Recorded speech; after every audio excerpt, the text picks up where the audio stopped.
Historias breves. Ettore Majorana, el excepcional físico que un día desapareció sin dejar rastro. Hay muchas categorías de científicos en el mundo. Aquellos en el segundo o tercer nivel lo hacen lo mejor posible, pero nunca llegan muy lejos.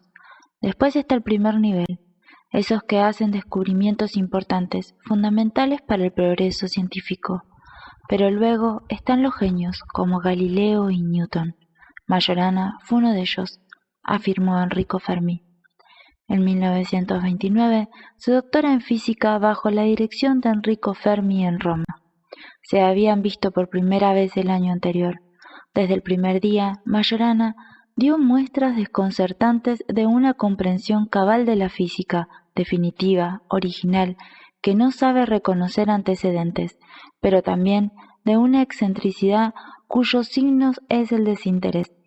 La impresión general del grupo de investigadores que rodea a Fermi, Pontecorvo, Amaldi y Segre, es que Majorana lo sabe todo, pero no le importa nada. Desdén por publicar, por discutir incluso sus ideas. En el recuerdo sinóptico de la mujer de Fermi, Majorana camina cada mañana hacia el instituto. Lo asalta en el camino una idea nueva, la explicación teórica de un resultado experimental. Saca un lápiz y escribe en el papel del paquete de cigarrillos algunas fórmulas. Llega al instituto, busca a Fermi, expone las ideas. Fermi lo insta a la publicación. Majorana considera que no vale la pena. Cuando fuma el último cigarrillo, hace desaparecer el paquete, con ese desdén irritante que convoca y desaira como un pase de manos. Majorana se anticipa a la teoría del núcleo atómico, que Heisenberg publica en Leipzig algunos meses después de que él la atisbara en Roma, y a la exacta interpretación de los resultados experimentales que condujeron al descubrimiento del neutrón. Fermi, que no logra encarrilar al genio de Majorana, logra, sin embargo, como en una tregua del desdén, que acepte una beca para ir a trabajar a Leipzig, junto a Heisenberg. Majorana redacta las 15 líneas curriculares más estudiadamente lacónicas de la historia de la burocracia académica y parte en 1933. En Leipzig, contra todo pronóstico, es moderadamente feliz. Aprende alemán, conversa largamente, juega al ajedrez. En Leipzig, Majorana acepta publicar su teoría del núcleo atómico esbozada en el aire de Roma. Se diría que Heisenberg accede al misterio de Majorana por caminos alternativos al de la ciencia, y logra así, con relativa facilidad, lo que Fermi solo consigue arduamente. Pero la situación es claramente excepcional, y no dura más que unos pocos meses.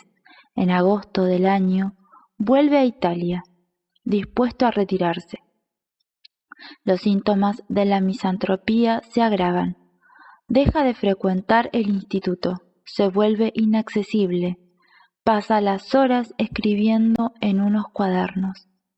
4 años dura el retiro voluntario, hasta que en 1937, excepcional golpe de efecto, se presenta inopinadamente al llamado a concurso para elegir profesor titular de física teórica. Como el candidato parece surgir de la nada, el desconcierto del jurado, presidido por Fermi, pudo haber sido total, pero acuerdan una salida, cuyo sentido todavía se discute. Se lo nombra profesor titular de física teórica de la Regia Universidad de Nápoles, en virtud de méritos excepcionales, sin integrar el orden de mérito. Majorana acepta el cargo, se traslada a Nápoles, hace preparativos para instalarse definitivamente en la ciudad, dicta 2 meses de clases regulares, y un viernes de marzo, antes de embarcarse a Nápoles hacia Palermo, despacha cartas a su familia en Roma y al director del Instituto de Física de Nápoles, en las que les anuncia que durante el viaje que está a punto de emprender va a suicidarse. A sus familiares les pide que no lleven luto durante más de 3 días. Al director, que en su decisión irreversible no vea la manifestación de su egoísmo. Se embarca, pero llega vivo a Palermo, desde donde envía telegramas que echan por tierra, por agua en realidad, el anuncio de las cartas. El mar me rechazó, escribe en una nueva carta enviada al director, donde explica que al día siguiente volverá a Nápoles, a la pensión en la que vive. Con la llegada de la mañana emprende el viaje de regreso, y durante el trayecto nocturno desaparece para siempre el 27 de marzo de 1938. Por la vacilación final, pero también por los ocasionales testimonios que aseguran haberlo visto desembarcar en Nápoles, como antes desembarcó en Palermo, y presentarse agitado en los conventos buscando refugio, la del suicidio es la convicción menos unánime. La época y la índole de las investigaciones hacen pensar en una deserción de orden político. La familia cree en la hipótesis del convento y ensaya diligencias ante el Vaticano. Fermi le escribe a Mussolini, encareciéndole que no se ahorren esfuerzos para encontrar a la mayor inteligencia de la época. Nada resulta. Aquel año, Fermi recibe el Nobel. En Estocolmo evita el saludo de rigor y cae en desgracia ante el régimen. Sin volver a Italia, emigra a los Estados Unidos. Segre, que es judío, lo sigue en esta decisión. El grupo de Panisperna se dispersa irremediablemente. La física de los modelos atómicos deviene en exploración del poder nuclear, que conduce a la bomba.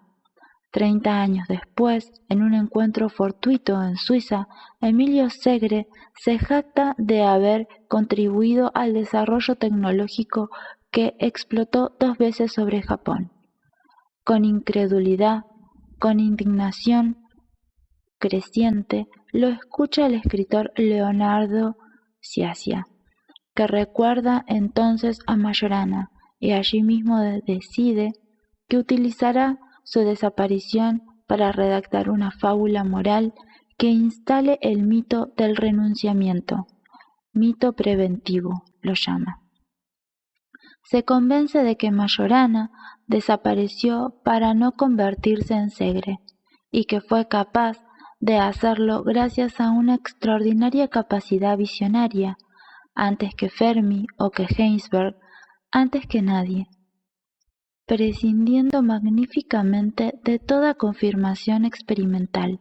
Majorana había anticipado los poderes latentes del átomo, las posibilidades de su liberación destructiva, y se había sustraído a su destino. Tal vez la excusa de Majorana fue desaparecer para no tener que inventar la bomba.